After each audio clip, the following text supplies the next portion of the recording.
This filters out all the muck that's likely to be in the bottom of that tank. It's a slow process, but one you can't afford to rush. Okay. So that's just some of the muck we're picking up. Yeah, it'll take us 15-20 minutes to do it properly, but could save hours or days later. Okay, so we've just filled up all 3 vans. 176 litres of diesel.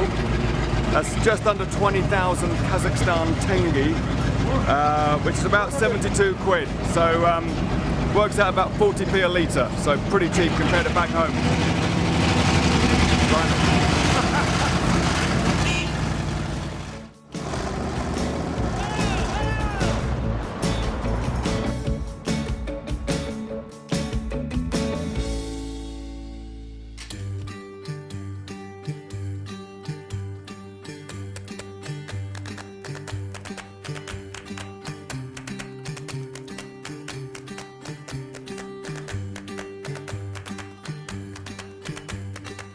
We arrived at the Russian-Mongolia border on Saturday night, hoping to cross, but unbeknown to us and our Mongolian and Russian guides, the border is closed on Sundays, so had to hang around all day yesterday. But we've managed to cross this morning, and we met up with our Mongolian guide Dashka, and there are 3 possible options to getting to the capital, Ulaanbaatar. There's a northern, a middle and a southern route. The northern route has a lot of flooding and river crossings up there. The southern route is a bit sort of flat and dull, and so there's a middle option that the vehicles should be able to get through and is the most scenic, so that's the one we're heading for. But tonight we're going to drive for about 2 hours on these dirt tracks to a place called Olgi, a small town where we'll buy insurance of the vehicles and then make a plan for the rest of the trip across.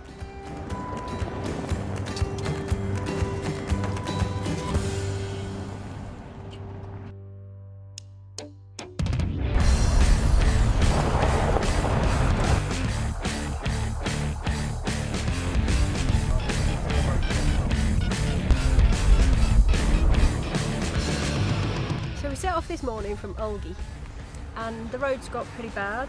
It's more tracks and rocky areas. Still absolutely amazing scenery, really beautiful.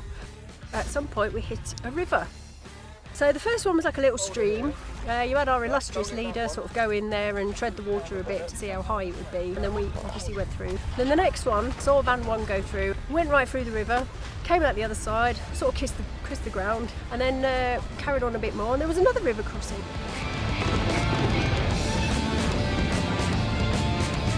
Just gently, steer right.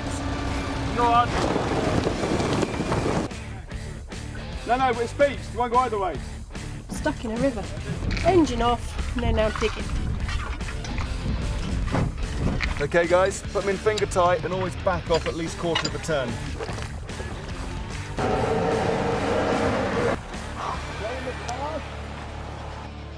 We came across a couple of small rivers today. It was the first time the guys had ever put these vehicles through water. You have to enter water very slowly, and then once you're in, you just start accelerating forward gently, gently, keep pushing the water away from you. And you're looking for a bow wave, so there's like this big wall of water that's pushed in front of the vehicle. Behind that, there's a bit of a trough, so the important bits of the vehicle are actually not in the water. These vehicles seem to be going anywhere that we're putting in front of them, so be it sand, rocks, water, massive hill climbs, they haven't missed a beat.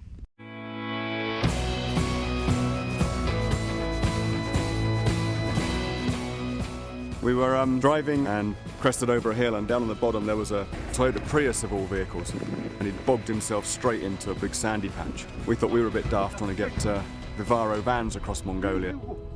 We pulled up, got some shovels out, cleared the sand from underneath the vehicle, laid these tracks down, and the vehicle drives on those rather than in the soft sand. So it took us about 10 minutes or so, but we managed to get him out, and then we followed.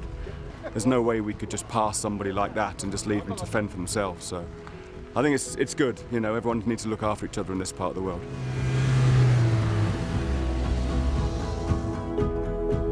Heading towards our first day in a yurt camp. It was on a mountainside, beautiful setting.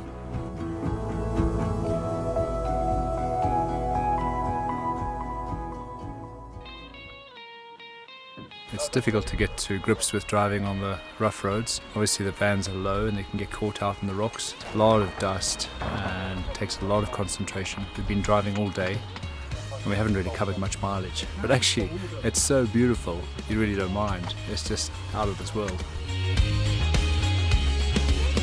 We arrived in Ulaanbaatar and we've got a day's rest, and then we're heading off our final destination, which is probably going to be the toughest of the lot, and that's Siberia.